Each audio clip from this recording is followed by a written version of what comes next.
कुंदने वैणे धवल गति सम्यक जिनका धाम। ऐसे गुरु विराग को सत्सत्य बार प्रणाम, सत्सत्य बार प्रणाम, सत्सत्य बार प्रणाम।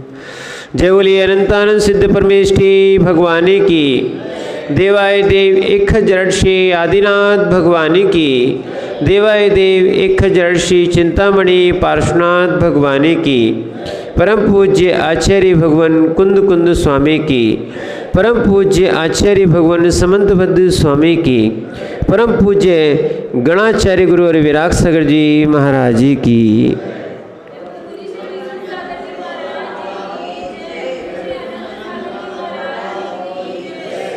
वो चेतन आत्माओं, हम सभी भगवान पार्श्वनाथ के चरण सानिध्य में बैठकर जिनवाणी का रसपान कर रहे हैं और यही जिनवाणी, जिनेंद्र की वाणी जगत का कल्याण करती है और यही कारण है कि जीव इसको प्राप्त करके अपनी बुद्धि को मिथ्या से सम्यक्त में लाते हैं और सम्यक्त को प्राप्त करके ही मोक्ष मार्ग मिलता है। बिना सम्यक्त के कोई मोक्ष मार्गी नहीं बन सकता और अकेला सम्यक्त भी मोक्ष मार्ग नहीं कहलाता है। सम्यक्त के साथ ज्ञान होता है, ज्ञान के बाद जो आचरण होता है और तीनों की एकता ही मोक्ष मार्ग है। अभी मोक्ष नहीं है, मोक्ष मार्ग है। ठीक है, तो ऐसा ही आज एक प्रसंग आया था कि जो सर्वज्ञ होते हैं उनको, अरहंत आदि को हम प्रमाण कैसे माने। न्याय दीपिका में ये प्रसंग आया था कि सर्वज्ञ के ज्ञान को हम प्रमाण कैसे माने। तो उन्होंने कहा उसमें दोष और आवरण की हानि हो चुकी है। 8 प्रकार के जो आवरण कर्म है, द्रव्य कर्म है, ये 8 प्रकार के उनके यहाँ नहीं है और भाव कर्म रागादि परिणाम जो है ना उनके यहाँ नहीं हुए। इस कारण से वे निर्दोष है। अरहंत परमात्मा कैसे है? निर्दोष है। और युक्ति शासन विरोध वाक, एक नई चीज समझना क्या है कि हम आगम के वाक्य या अरहंत के वाक्य ही प्रमाण क्यों माने, सर्वज्ञ के वाक्य पे प्रमाण क्यों माने। एक तो वो निर्दोष है और दूसरा क्या है, युक्ति और शासन से, युक्ति और शास्त्र से, ठीक है, अवरोधी है, इनमें विरोध नहीं आता है। जो जो तीर्थंकरों ने बोला है, जितने भी तीर्थंकरों ने बोला है, वो कहीं युक्ति और शास्त्र से कहीं विरोध को प्राप्त नहीं होते। यानी जो ऋषभदेव भगवान ने बोला है वही महावीर भगवान ने ही बोला है। कहीं उनके सिद्धांतों में कहीं भेद नहीं है, कहीं भिन्नता नहीं है, क्योंकि सकल प्रत्यक्ष है, पूर्ण प्रत्यक्ष है, निर्मल ज्ञान है। और निर्मल ज्ञान में ध्यान रखना, जैसे हमने आपको कई बार बता चुके हैं, जैसे इसको क्या बोलोगे, क्या बोलोगे, सभी बोलोगे कि नहीं बोलोगे, क्योंकि पेन है तो हम पेन बोल रहे हैं। ऐसे ही जो वस्तु का स्वभाव था, वस्तु को देखा था, सबने एक सा ही बोला है। क्या है, इसको युक्ति से भी सिद्ध कर लो, हेतुओं से सिद्ध कर लो कि इससे लिखा जाता है, इसलिए लेखनी और पेन कहा जाता है। संज्ञाएं अलग अलग भाषा में अलग अलग हो सकती हैं, क्या है, पर्यायवाची हो सकती है, पर कार्य एक ही है सबका। क्या है, कार्य, भाषा भिन्न हो सकती है, भाव भिन्न नहीं होते, क्योंकि भाषा जो है भावों की अभिव्यक्ति का नाम भाषा है। कोई भाव माने अंग्रेज है, इंग्लिश वाला है, तो वो अपनी भावों की अभिव्यक्ति इंग्लिश में करता है, और कोई हिंदी वाला है तो हिंदी में करता है। और पहले प्राकृत और संस्कृत आदि जो चलती थी तो प्राकृत में करते थे और संस्कृत में करते थे। आज तमिलनाडु में चले जाओगे तो वो तमिल बोलते हैं, कर्नाटक में चले जाओगे वहाँ भी 2-3 प्रकार की कन्नड़ है। जैसे हिंदी भी कई प्रकार की हिंदी अलग अलग चलती है ना, ऐसे ही यहाँ भी भिन्न भिन्न प्रकार की कन्नड़ भी है। तो उन भाषाओं में उन भावों को अभिव्यक्त किया जाता है। ध्यान रखना, भाषा एक माध्यम है भावों को अभिव्यक्त करने का। ज्ञान और भाषा में अंतर है। भाषा से सुनना, भाषा से ज्ञान का लेवल नहीं नाप सकते आप। भाषा से हम ये नहीं नाप सकते हैं कि जिसको भाषा अच्छा है, अच्छी भाषाएं आती हैं, वो विशेष ज्ञानवान होगा, उसको भाषा का ज्ञान है। ठीक है ना। शब्द का ज्ञान है। शब्द ज्ञान और आत्मज्ञान दोनों भिन्न हैं। शब्द ज्ञान और आत्मज्ञान भिन्न है। क्या है? शब्द ज्ञान आत्मज्ञान भिन्न है। शब्द ज्ञान बहुत से लोगों को अवृत्ति, असंयमी, मिथ्यात्वी को भी हो सकता है।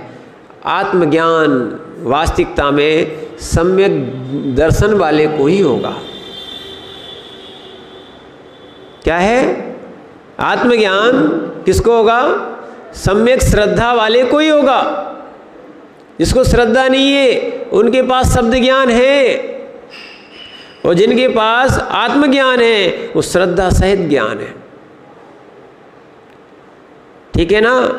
शब्द एक माध्यम है। ऐसे ही जो हमें यहाँ पर क्या है, जिन देशना के द्वारा जो जो शब्द मिले हैं उनसे हम अपने आत्मज्ञान को जागृत करें। ये भी पर ज्ञान है, निज ज्ञान नहीं है। शास्त्र ज्ञान भी पर ज्ञान है, निज ज्ञान नहीं है। निज का ज्ञान निज से ही उद्घाटित होता है। निज का ज्ञान निज से ही उद्घाटित होता है। ये ज्ञान समंतबद्ध स्वामी या केवली से उद्घाटित हुआ है। क्या हुआ है? ये ग्रंथ जो है लिखा गया है वो स्वयं समंतबद्ध के ज्ञान से लिखा गया है। उनकी प्रज्ञा ने यहाँ पर जीवों को चलना बताया है। ठीक है। पर इस आचरण से, इस जैसे चलेंगे तो स्वयं का ज्ञान और स्वयं का आचरण ही उद्घाटित होगा। क्या है? केवली का ज्ञान केवली का ज्ञान है। केवली का ज्ञान हमारा ज्ञान नहीं है।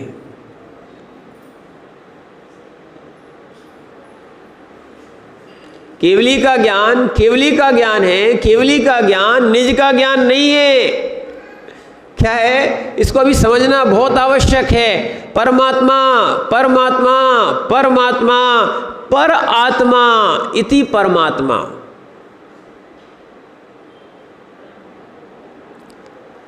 परमात्मा भी बोल सकते हो और पर ही है। वो कैसे है? वो निज आत्मा नहीं है, वो परमात्मा है, पर है, निज से भिन्न है। उनका ज्ञान केवल ज्ञान हुआ है, वैसा ज्ञान अभी हमें नहीं है। ठीक है ना। वैसा ज्ञान अभी नहीं है। हमारा ज्ञान हमारे से ही प्रकट होगा। ज्ञान न पदार्थों से होता है, ज्ञान न इंद्रियों से होता है, ज्ञान ज्ञान से ही होता है।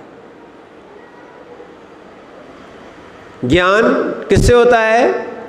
ज्ञान ज्ञान से ही होता है। अभी यहाँ पे हम आपको पढ़ा रहे हैं, बहुत सारी चीज़ें आप सुन रहे हो। क्या जैसा हमने पढ़ाया वैसा आपका पूरा ज्ञान हो गया? क्या सुनोगे, समझोगे, ठीक है ना। और फिर उसके बाद अपना ये ज्ञान अपने भले बाह्य कारण हम लोग बन सकते हैं, बाह्य निमित्त बन सकते हैं, पर मुख्य कारण और मुख्य निमित्त, मुख्य उपादान आपका ही रहेगा। अपने ज्ञान को आप स्वयं प्रकट करोगे। क्या है? इसीलिए ये ज्ञान है। इस ज्ञान से समंतबद्ध स्वामी के ये शब्द ज्ञान से हम आत्मज्ञान तक पहुँचे। क्या हमारे पास वो सम्यक ज्ञान नहीं था, ये सम्यक श्रद्धा नहीं थी, ये सम्यक आचरण नहीं था, ये नहीं थे। पर धीरे धीरे पढ़ते पढ़ते ये समझ में आ गया है, ये कहने का अर्थ यही है, युक्ति शास्त्र अवरोध वाक, युक्ति शास्त्र अवरोध वाक। हमारी चर्या, हमारा ज्ञान युक्ति से और शास्त्र से विरोध नहीं होना चाहिए। कैसा नहीं होना चाहिए? आगम से विरोध नहीं होना चाहिए। इसीलिए यहाँ पर हम जो है ना अतिथि संविभाग में, क्या है, अतिथि संविभाग में कैसे अतिथियों की नवदा भक्ति की जाती है, कैसी यहाँ अतिथि संविभाग में आचार्य समंतभद्र स्वामी ने वैयावृत्ति रखी है, तो कैसी वैयावृत्ति की जाती है, आहार दान दे के भी की जाती है और उनकी सेवा शुश्रा करके भी की जाती है, उनके साथ गमन आदि विहार आदि करा के भी की जा सकती है, और भी आएगा उनको वसतिका दे के भी की जा सकती है। ठीक है, उनके अनुकूल जो भी साधन बनते हैं माने उनकी साधना में या सामायिक में, वैसे अनुकूल आप जैसी प्रवृत्ति करोगे वो भी वैयावृत्ति कहलाएगी, वो भी अतिथि संविभाग में आएगा। ठीक है ना। और यहाँ पर आज आपको विशेष सुनने भी मिलेगा, जो आप अतिथि बोलते हो आपके लिए तिथि विशेष होती है, आपके लिए तिथि विशेष होती है, इसलिए आप अतिथि नहीं होते हैं। हम लोगों के लिए यानी निर्गंथों के लिए कोई तिथि विशेष नहीं है, इसलिए अतिथि है। क्या है आपके लिए तिथि? क्या है? विशेष है। और निर्गंथों के लिए सब सामान्य है। इसीलिए यहाँ पर टीका में भी आने वाला है, जहाँ सब तिथियाँ जिन्हें एक समान लगती हैं, आपको अलग अलग तिथियाँ लगती हैं, ठीक है, पर यहाँ तो क्या है, सब तिथि समान है। आप कभी कभी पर्व मनाते हो, ठीक है, कभी कभी उपवास करते हो। देखो महाराज है, उनका परमिशन से चल रहा है उपवास, क्रम चल रहा है, उनकी तिथि जब सामान्य हो गई, अतिथि है, यानी आपके लिए विशेष तिथियां होती हैं। इसीलिए यहाँ पर्व आदि में आपको उपवास आदि कहा गया है, ठीक है। नहीं तो कई लोग महाराज से पूछते हैं आके, महाराज जी आज तो जो है ना अष्टमी, आपका उपवास होगा ना? क्या है? हाँ, कभी कभी ऐसा सन्मति सागर जी से पूछ लेते थे, वो तो कहते हाँ आज का उपवास हो गया, हम लोग का भी आज का उपवास होता है। इसलिए बता रहे ये अतिथि है। क्या है? ये अतिथि है। इनकी तिथि कौन सी है? आपके लिए विशेष होती है। ये भी टीका में लिखा हुआ है, आपको बता रहे हैं। आगे चल के इसमें 114 नंबर की टीका में आया है, इसको और बताते हैं, क्योंकि बहुत सारी बातों को हम नई नई समझते हैं और कुछ ऐसा भी होता है, देखो हमने भी अनुभव किया, इसलिए हम आपको बता रहे हैं। कुछ हम सिद्धांतों को पढ़ लेते हैं, क्या है, और हम बस उसी पे अड़े रहते हैं, हम उस भाव तक नहीं पहुंचते। हमें शब्द ज्ञान होता है, हमें शब्द ज्ञान होता है, उस शब्द ज्ञान किस लिए कराया गया है वो ज्ञान अपन को नहीं हो पाता है। इस कारण से बहुत से विवाद होते हैं। और कल बहुत अच्छा प्रसंग आया था, क्या, द्रव्य संग्रह में भगवान के केवली के वचनों को सुनकर वैसे ही चलना चाहिए। क्यों? उसमें विवाद नहीं करना चाहिए। क्यों? लोग चाहे पूजा में, चाहे आचरण में, चाहे कोई भी स्वाध्याय में, नए नए प्रकार के पंथ में, संत में, परंपरा में, जहाँ जहाँ विवाद कर रहे हैं, विवाद से राग द्वेष होता है। मकीर साहब सही है कि नहीं? त्रिलोकचंद जी, क्या है? विवाद से क्या होता है? राग द्वेष होता है। और राग द्वेष से क्या होता है? संसार की वृद्धि होती है। जिसको संसार की वृद्धि करना है वो विवाद करे, अन्यथा विपरीत वृत्ति वाले के साथ क्या करना चाहिए? कुछ नहीं करना चाहिए, माध्यस्थ रहो। तुम्हारा फल तुम जानो, तुम्हारा कर्म तुम जानो। क्या होना चाहिए? इसीलिए अरहंत आदि ने किसी भी विपरीत जीवों के पीछे कोई अस्त्र शस्त्र नहीं उठाए, उपसर्ग सहन किया है। देखो, जो एक छींक में स्वधर्मेंद्र जैसे को गिरा सकते हैं, वो क्या ये कमट का जीव जो देव बना था, इसको नहीं गिरा सकते थे? ये नहीं समझना तीर्थंकर वीर नहीं होते हैं, सारे तीर्थंकर महावीर होते हैं। क्या है? जितना बल किसी में नहीं होता, उतना बल तीर्थंकरों में होता है। सर्वाधिक बल किसी में होता है, सर्वाधिक पुण्य प्रकृति कौन? तीर्थंकर प्रकृति। सबसे बड़ी पुण्य प्रकृति कौन? तीर्थंकर प्रकृति। इसके सामने ना कोई चक्रवर्ती, ना कोई देव, ना कोई इसके सामने टिकता नहीं। और इसी कारण से ध्यान रखना, इसी कारण से जब उन्होंने नारायण कृष्ण का, नेमिनाथ कुमार ने, देखना नारायण कृष्ण का जो शंख था वो मुख से बजाते थे, उन्होंने नाक से बजाया। क्या है? और नागसैया पे भी गए और उन्होंने जो उनका जो धनुष विशेष था, उसकी प्रतिष्ठा को चढ़ाना भी कठिन रहता था, उसको भी उन्होंने पैर की छिंगली से चढ़ा दिया। ऐसा एक चित्र जो है वो हम लोग मेल चित्तामूल में चातुर्मास किया था तमिलनाडु में, वहाँ बना हुआ था। क्या है? यानी सर्वाधिक शक्तिशाली कौन?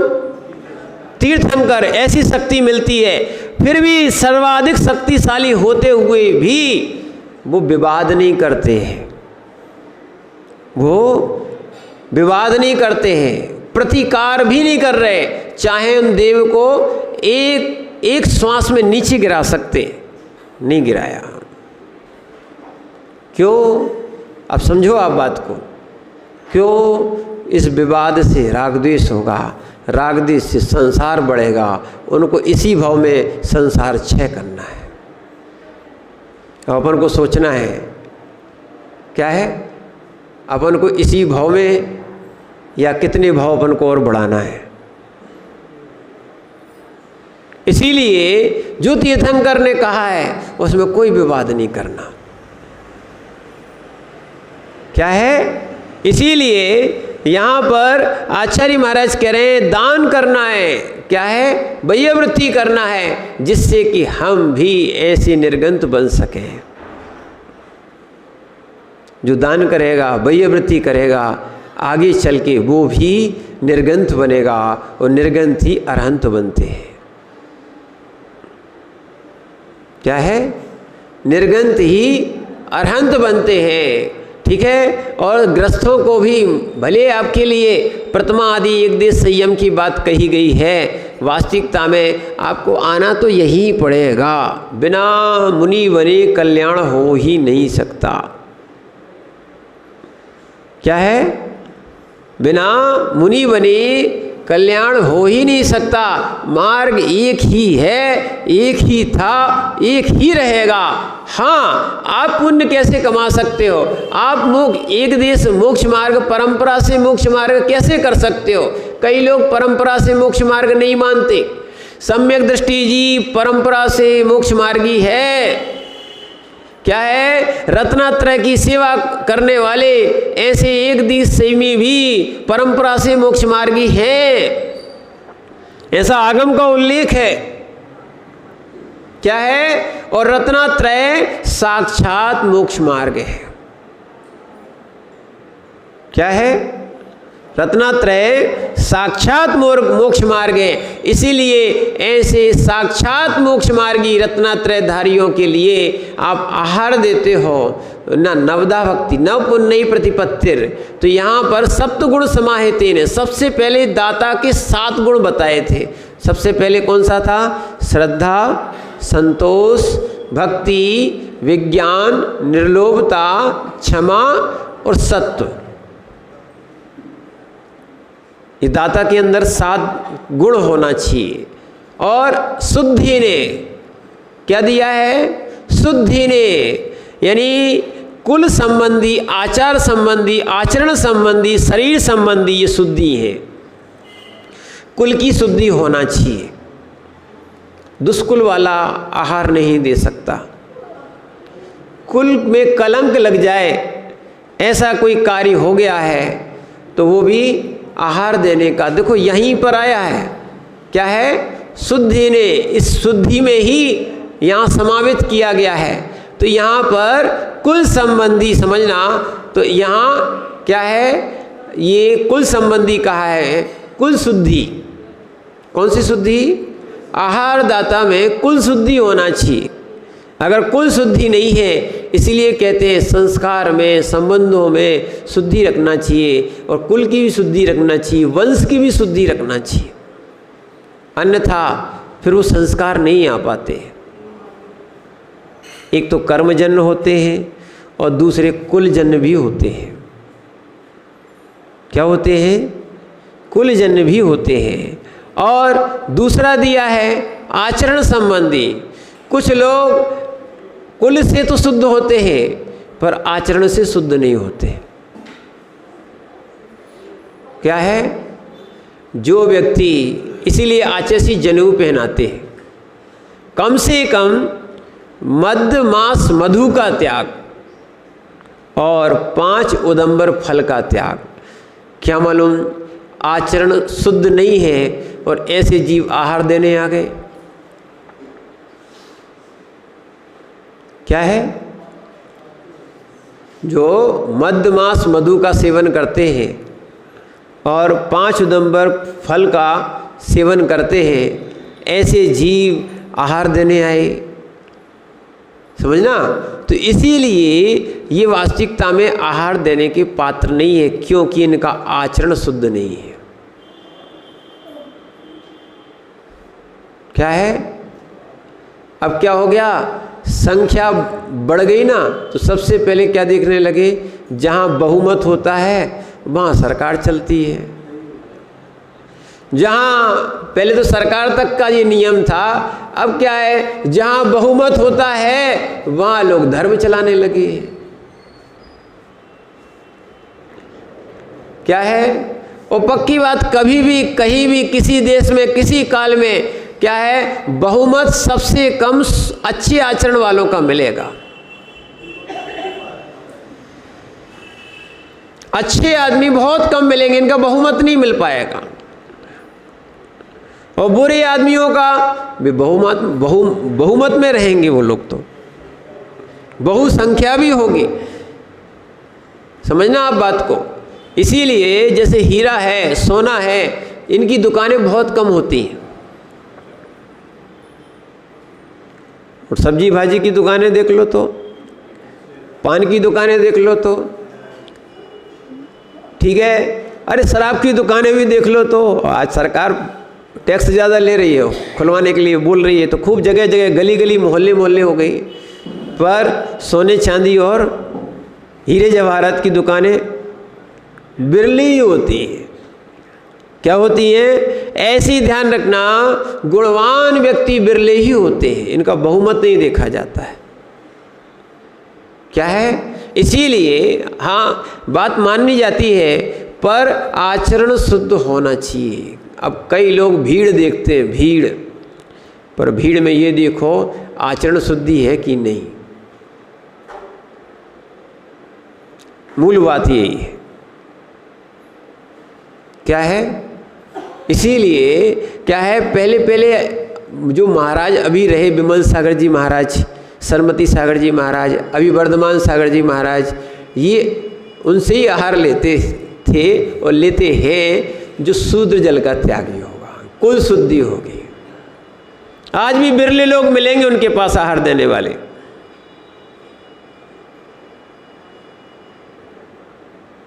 क्योंकि सामने क्या लिखा है,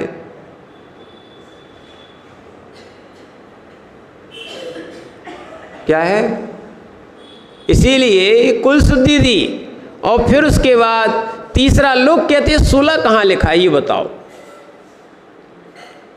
क्या बोलते हैं ना कि ये नवदा भक्ति में 16 कहाँ है। तो कई लोग तो गाड़ी पे 16, कौन सा, और दूसरा चल गया है पानी छिटकने का 16। क्या है, पानी छिड़का तो ये क्या हो गया 16। तो ध्यान रखना, ये शरीर की शुद्धि कौन सी, वस्त्र की और अंदर की भी, सूतक पातक अशौच नहीं होना चाहिए। क्या है, सूतक पातक। इसीलिए 3 दिन तक जिनके यहाँ सूतक और पातक होता है भी मंदिर में बाहर से दर्शन कर लेते हैं, मंदिर में प्रवेश नहीं करते, शरीर शुद्धि नहीं है। ऐसी निर्ग्रंथ गुरुओं को आहार नहीं देते।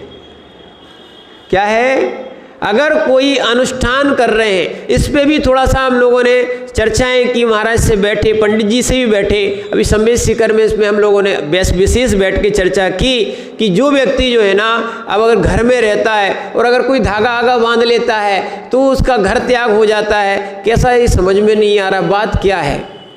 उन्होंने कहा जब तक पूर्ण रूप से घर त्याग नहीं किया जाता, उनको सब क्या होता है, सूतक पातक लगता है, चाहे वे ब्रह्मचारी भी क्यों ना हो,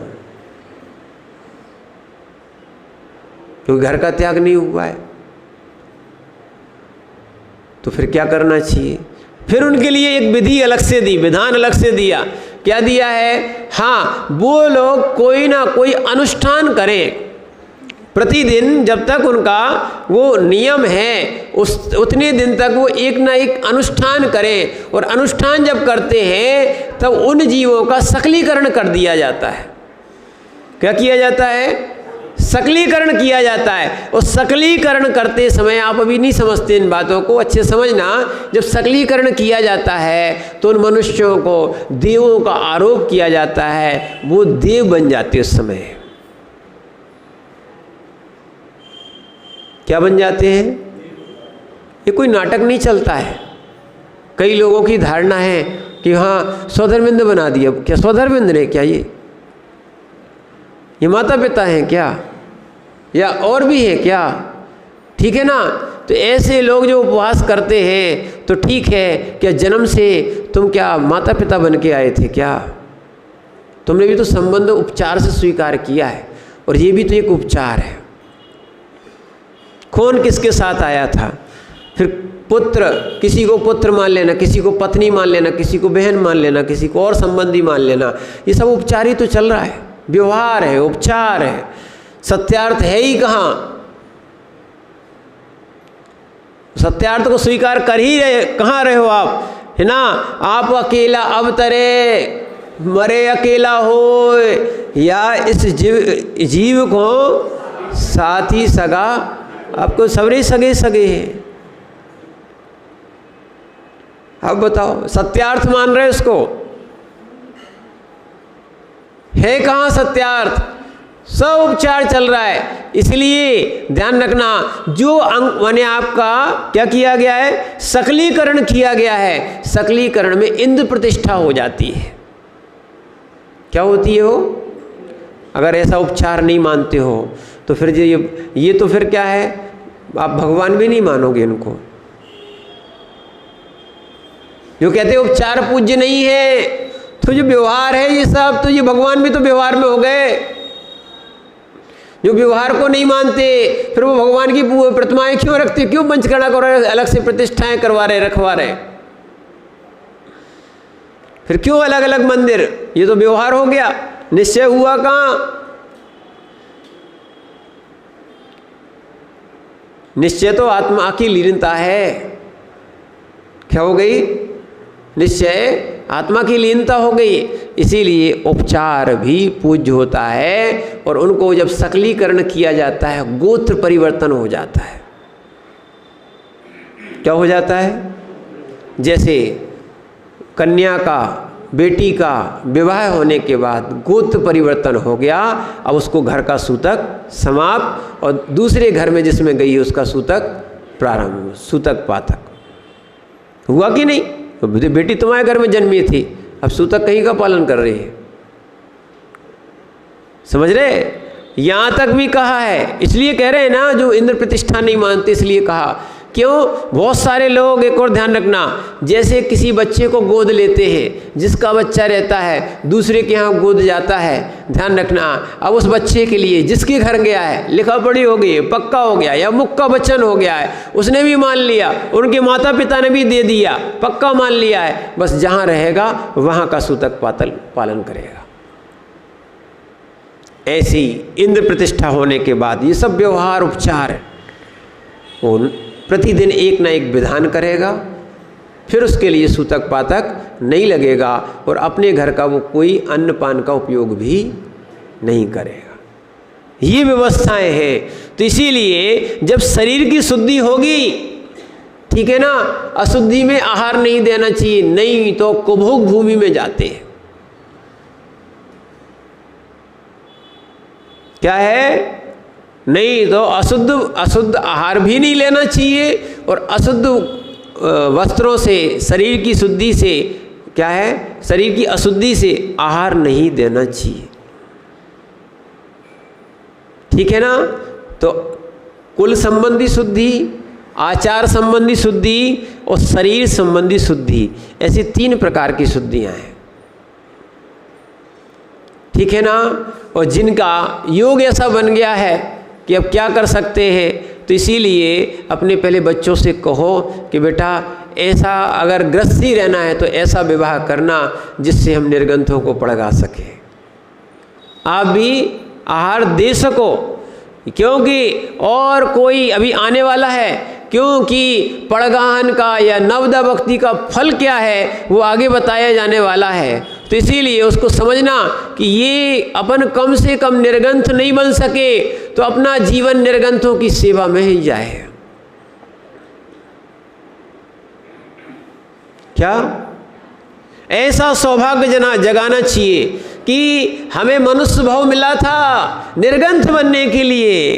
किसके लिए मिला था? निर्गंथ बनने के लिए। ठीक है, हमारा उतना पुण्य नहीं था तो वर्तमान में भावना भाव और अपना पुण्य बढ़ाओ और निर्गंथों के लिए अपनी चर्या कराओ, जिससे कि ऐसे भाव किया करो आहार देते समय, हे भगवान अगला भाव अगर मिले, मनुष्य मिले तो हम भी निर्गंथ बने।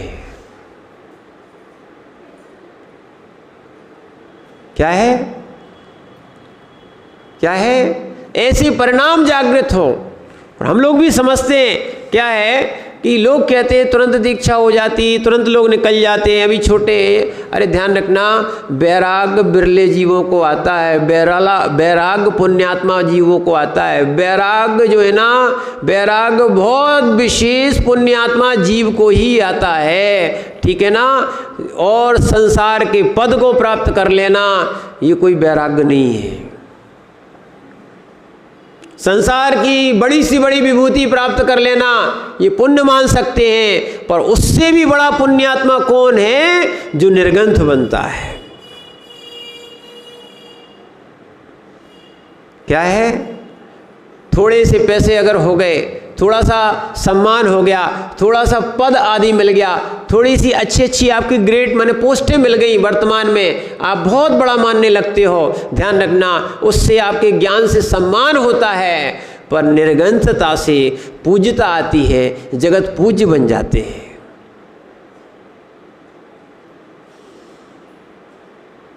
क्या है? परिग्रह सम्मान दिला सकता है। क्या है?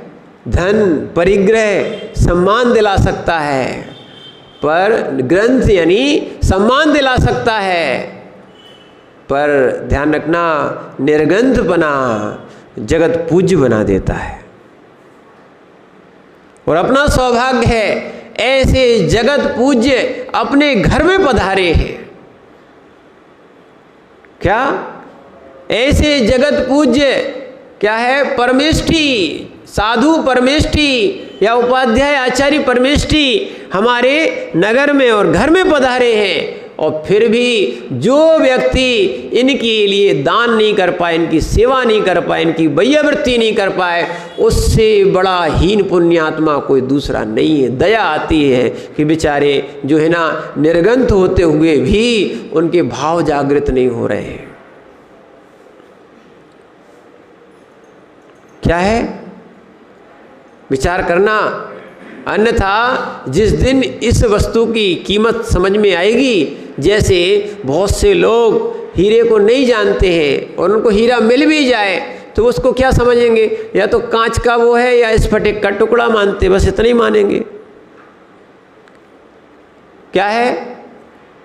और आप मानते रहो हीरा है तो पत्थर ही, एक सफ़ेद पत्थर है और एक सामान्य पत्थर है। क्या है? पर वास्तविकता में जो रत्नात्रय रूपी रत्न है, निर्गंधपना है, वैराग्य है, ठीक है, वास्तविकता में वो अरहंतपना उसमें प्रकट होने वाला है। जैसे कच्चा हीरा उसके बाद पक्का होता होगा, ठीक है ना। जैसे अशुद्ध सोना शुद्ध सोना होता है, ऐसे ये निर्गंथ अरहंत बनेंगे। कैसे बनेंगे? यही निर्गंथ भविष्य के अरहंत बनेंगे, भावी भगवान हैं, ठीक है ना। तो इसीलिए ऐसे मुनिराजों के लिए जो व्यक्ति शरीर की शुद्धि 7 गुण से सहित, और आगे कहा है अब सूनारंभाणाम, 5 प्रकार के सून होते हैं। कौन कौन से? कूटना, पीसना, झाड़ना और पानी भरना और चूल्हा जलाना। इन सब में हिंसा होती है। जीव घात के स्थान को सून कहते हैं। सून, सुन नहीं, सून, पंच सून, इनमें जीव घात होता है। जहाँ जहाँ जीव घात होता है वहाँ वहाँ अरहंतपना या निर्गंथपना प्रकट नहीं हो पाता, महाव्रतपना प्रकट नहीं हो पाता। इसलिए पंच सून से रहित निर्गंथ होते हैं। क्या? वो कूटेंगे नहीं। क्या है? कूटना, पीसना, अब ये निर्गंथ अवस्था में नहीं होता है। झाड़ना, पिछी काय को मिली है? नहीं, कमरा साफ कर ले। कई लोग बोलते हैं महाराज जी वो पिछी देना, वो हम थोड़ी सी जीव को अलग कर दें। ये आपके लिए नहीं है, आप तो कोमल वस्त्र से करो। पिछी सईमी के हाथ में अच्छी लगती है, और अभी पिछी परिवर्तन में आपको मिल भी जाएगी, फिर भी आप लोग पूज्य नहीं हो पाओगे। क्या है? आप पिछी लेके निकल जाना, कोई आपको नमस्तु नहीं करेगा। वकील साहब क्या बोल रहे हैं? कोई नमस्तु नहीं करेगा, और बस ज़्यादा नहीं, लंगोटी और दुपट्टा पहन के और पिछी कमंडल ले लोगे तो जरूर आपको एक छामी शुरू हो जाएगी। क्या है? व्रतों का आरोपण बहुत महत्व दिलाता है। पंचसून बंद हो गए। मूल क्या हो गया? ग्रह त्यागी के क्या हो गया? पंचसून बंद हो गए। लोग सोचते हैं घर में बैठना, अपने आराम से बना लो खा लो, क्या जाता है, क्यों त्याग करना। वास्तविकता में पंचसून में पाप होते हैं। आप स्वयं देखते हो, क्या कई बार चौके से भी लौटना पड़ता है, इतनी चींटियाँ हो जाती हैं, फिर उनको आपकी व्यवस्था भी करना पड़ती है। तो ऐसी व्यवस्था अब हम लोगों से नहीं पूछना महाराज कैसे पहुँच दें, कैसा झाड़ू लगा दें, क्या कर दें, अब आपका घर है सो आप जानो। बस इतना है, अहिंसा में प्रवृत्ति करो। ऐसी जीवों को ऐसी चीज़ें मत डालना जिससे कि वो मर जाएं या तड़प तड़प के अपनी जान दे दें। सब में हिंसा होती है। ये जो है ना कूटना, कूट रहे हैं आप, उसमें भी हिंसा है, समझ लो आप। पीस रहे हैं, ये तो उपलक्षण बताए। तोड़ना, फोड़ना क्या है, पीसना, ये सब बहुत सारी चीज़ें जो करना, इनमें भी तो और ज़्यादा हिंसा है। ये तो मात्र आपकी चौके की बताई बात। जब चौके में हिंसा हो सकती है, कौन शुद्ध वस्तुओं की बता रहे, अभक्ष्य वस्तु की नहीं बता रहे। जिनके यहाँ क्या है अभक्ष्य आता है, आजकल तो अब मद्यमास मधु का भी कहना ही पड़ेगा। क्या है बताना पड़ेगा। लोग दवाई के पीछे भी ऐसी ऐसी अभक्ष्य वस्तुएं खा रहे हैं। क्या है, इसीलिए जिनको देह में राग है वो विदेह में राग नहीं कर सकते। क्या है, और जिनको विदेह में राग है वे देह में ऐसी वस्तुओं का उपयोग करेंगे जिससे कम से कम अभक्ष्यों का सेवन ना हो। क्योंकि मिथ्या बुद्धि हो गई है, हम अभक्ष्य वस्तुओं को कहने लगे हैं हाँ इसी से ही ठीक हो सकता है। क्या है, अभक्ष्य वस्तु का सेवन करेंगे, अभक्ष्य दवाइयाँ बाजार की खाएंगे, यानी कौन सी, जो जिनमें अभक्ष्य है। बोले महाराज नहीं खाएंगे तो फिर कैसे काम बनेगा। और अगर अपन ने औषधि शुद्ध खाई, कौन सी, आयुर्वेदिक खाई, देखना चाहे होम्योपैथिक हो और चाहे एलोपैथिक हो, अधिकतर इनमें होम्योपैथिक में तो शराब आती ही आती, एल्कोहल से ही बनती है।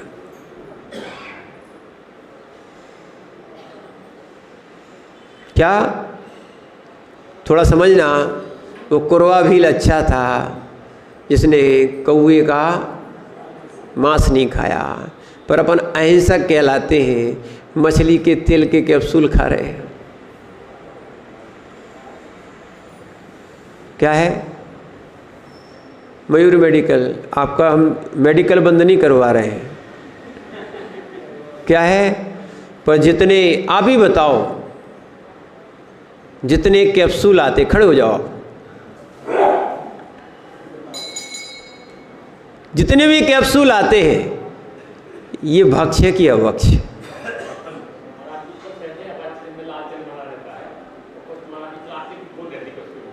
क्या प्लास्टिक की खोल कब से आने लगी? नहीं आएगी। समझना, वो जेलेटिन के बनते हैं, और जेलेटिन जो है ना ये पनी वाली जेलेटिन नहीं है। क्या है, एनिमल बेस है। क्या है, अन्यथा कोई पॉलीथिन खाए और पेट में जम जाए तो ऑपरेशन और कराना पड़ेगा, है ना? सही है ना?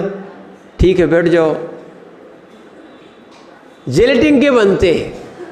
हमें भी ग्रस्त अवस्था में पता लगा था, अगर दवाई भी खाना पड़ती थी और ज्ञान नहीं था तो हम वो कैप्सूल को निकाल के फेंक देते थे। उसकी दवाई पुड़िया में लेके, बड़ी कड़वी होती थी, लेते थे। और जब ज्ञान हो गया कि इस देह के राग में विदेह को क्यों छोड़े, विदेह ही हर पर्याय में जाता है। क्या है, ये पर्याय तो छूटना ही है। अभक्ष्य खा के छोड़ो तो छूटेगी, और भक्ष्य लेके छोड़ो तो छूटेगी। और मुख्य कारण एक समझो, औषधि से तो ठीक होते हैं, औषधि नो कर्म बनता है, पर कर्म जब तक असाता का है तब तक कोई भी ठीक नहीं कर सकता। इसीलिए ठीक जो होते हैं साता कर्म से होते हैं। मूल बात समझना, ठीक जो होते हैं वो साता कर्म से होते हैं। और नहीं तो श्रीपाल की आप बहुत विधान कर लेते हो। एक बार श्रीपाल को तो सोचो ना, कुष्ठ रोग मात्र गंधोदक से ठीक हो गया, एक को नहीं 700 को। क्या है, बादीराज स्वामी को भी कुष्ठ रोग था। क्या था? पर धन्य है। क्या है? धन्य है। एक ही भाव पढ़ा, एक ही भाव, स्त्रोत अभी भी लिखा है। क्या है? ठीक हो गया। आप लोग समझते हैं कि औषधि के बिना ठीक नहीं हो सकती। हम आपको ये थोड़ा सा समझाना चाहते हैं कि कर्म के बिना ठीक नहीं हो सकती।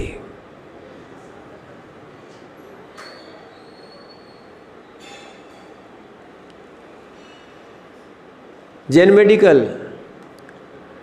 कर्म के बिना ठीक नहीं हो सकते कि औषधि के बिना ठीक नहीं हो सकते?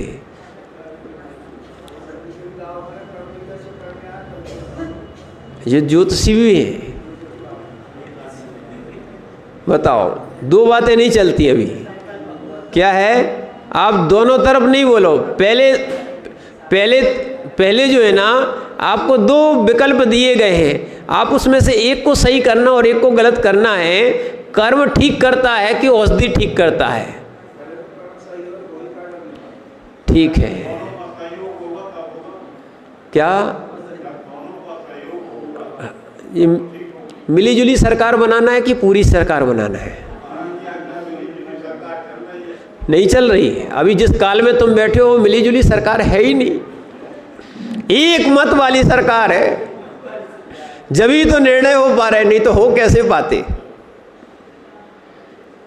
क्या है? वास्तविकता तो यही है, आपको मानना ही पड़ेगा। कर्म ठीक होता है तभी नौ कर्म सहायक बन सकता है, बस। और इसका सीधा सीधा एक उदाहरण दिया था। एक मुनिराज को वैद्य जी ने ठीक किया, और वैद्य जी ने जैसे ही ठीक किया, यानी शरद भैया पहुंच गए, महाराज जी ये दवाई वो दवाई, बहुत सेवा की। और सेवा करने के बाद महाराज से कहा, महाराज जब स्वस्थ हो गए, महाराज जी बहुत अच्छा रहा, आपको दवाई लग गई। तो महाराज ने कह दिया, अब वो तो बैरागी सिद्धांत वाले थे, तो उन्होंने कह दिया हम तो अपने कर्म से ठीक हुए। उन्होंने कहा बताओ, हमने तो पूरी सेवा करी। और महाराज ने क्या कह दिया? महाराज ने क्या कह दिया? ये देखो, बोलना तो आगम, और डट के बोलो, प्रमाण से बोलो, आनंद से बोलो। प्रमाणित बोलोगे तो वकील साहब चुप बैठे रहेंगे। कोई हेतु नहीं लग पाएंगे उनके। किन्हीं हेतुओं से वो क्या है, जिनागम को खंडन नहीं कर सकते हैं आप। समझो, प्रमाणिक बोलो। अगर कर्म अच्छा रहेगा तो सबसे पहली बात, रोग ही क्यों होगा? क्या है?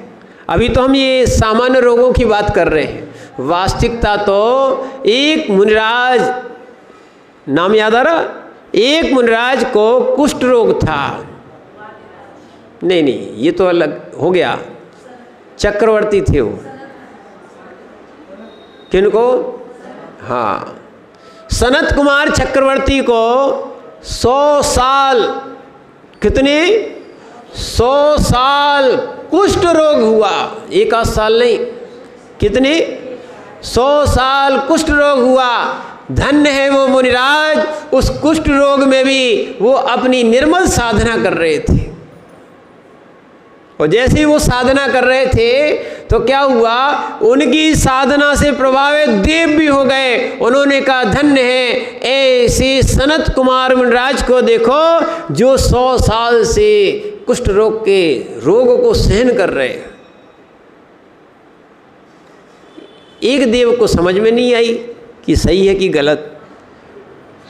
ठीक है, वो है परीक्षा लेने आ गए, वैद्य का रूप बनाया और झूला टांगा। महाराज अपनी जंगल में कर रहे थे साधना, उनके चारों तरफ घूम रहे। जिनको कोई भी प्रकार का रोग हो वो हमें दिखा सकते हैं, हम सारे प्रकार का रोग का इलाज करके जानते हैं, है ना। सब प्रकार की औषधियाँ हैं। अब जो चारों तरफ चिल्ला के बोल रहे थे, जैसे यहाँ माइक लेके नहीं घूमते रहते बहुत सारे लोग, है ना, ऐसे बहुत सारे क्या अलाउंस चल रहे थे, बहुत बातें की गई, और महाराज तो अपने ध्यान में बैठे थे। ठीक है, उसके बाद उन्होंने उन महाराज से जाके पूछ ही लिया, महाराज जी आपको रोग दिख रहा है, हम आपका इलाज करना चाहते हैं। तो उन्होंने कहा ठीक है, अगर आप इलाज करना ही चाहते हो तो एक रोग नहीं है, हमारे पास 3 रोग हैं। वो खुश हो गया। देव सोचने लगा कि अपन तो एक की बात कर रहे थे, कुष्ठ रोग बताएंगे जी हमें, ये कौन बता रहे हैं? 3 बता रहे हैं, बड़ी बात है। लोग देव कह रहे थे देखो कितने अच्छे महाराज हैं, वो तो विरक्त बैठे हैं, हम उनके पास गए सुनने, एक की जगह 3 बता दिए।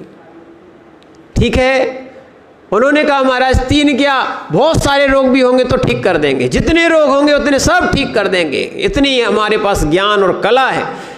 ठीक है, अब वो तो देव था,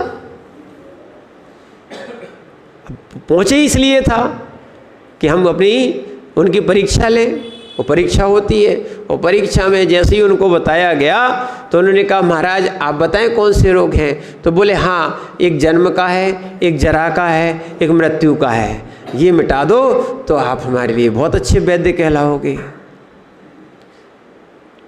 उसने एक तो सबसे पहले अपना रूप बदला और साष्टांग प्रणाम कर लिया कि हे भगवान, हे रत्नात्रय के धारी, हे भगवान, हे निर्गंथ योगी, आपके अलावा ये रोगों को समन करने में मैं जैसा देव भी समर्थ नहीं हूँ। समझ में आया ना? इसीलिए रोग जो है ना,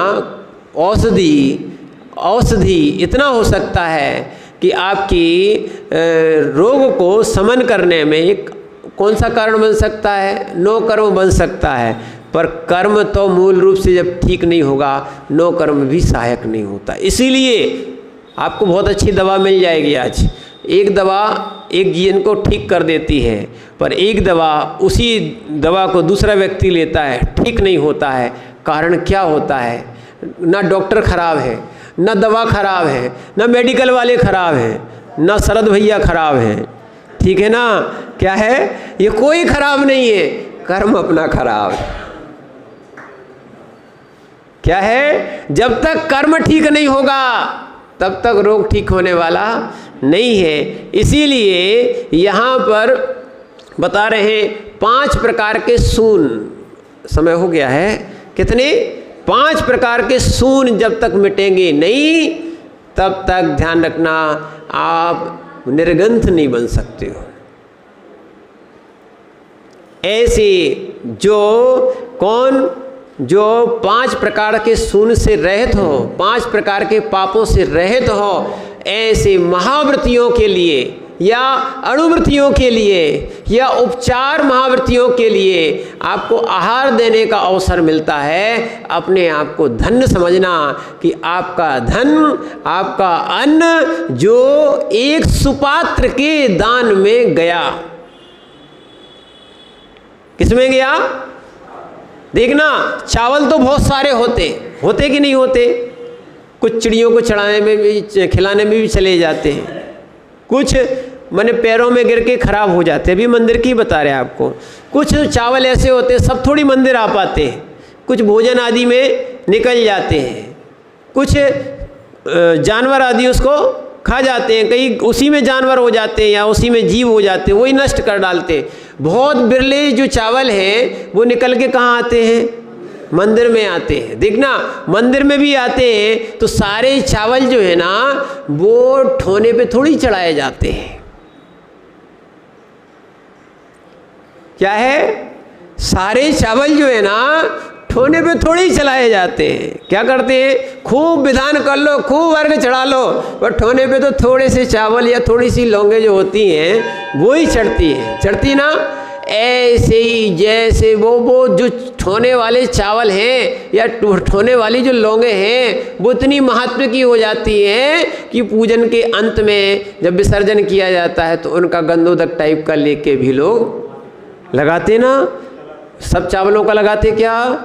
ऐसे ध्यान रखना, जो आपने आहार दान दे दिया है वो आपका ठोने जैसे चावल का हो गया। क्या हो गया? इसीलिए आप कहीं भी दान करते रहो, कहीं भी कुछ करते रहो, पर नवदा भक्ति से, और जो आप क्या है, 7 गुण सहित होके, कुल शुद्धि होकर, और क्या है, नवदा भक्ति पूर्वक और प्रीति से कैसे आहार दें, प्रतिपत्ति, गौरव व आदर के साथ जो दान दिया जाता है उसको दान संज्ञा है, ऐसा जानना चाहिए। ओम नमः सिद्धेभ्यः।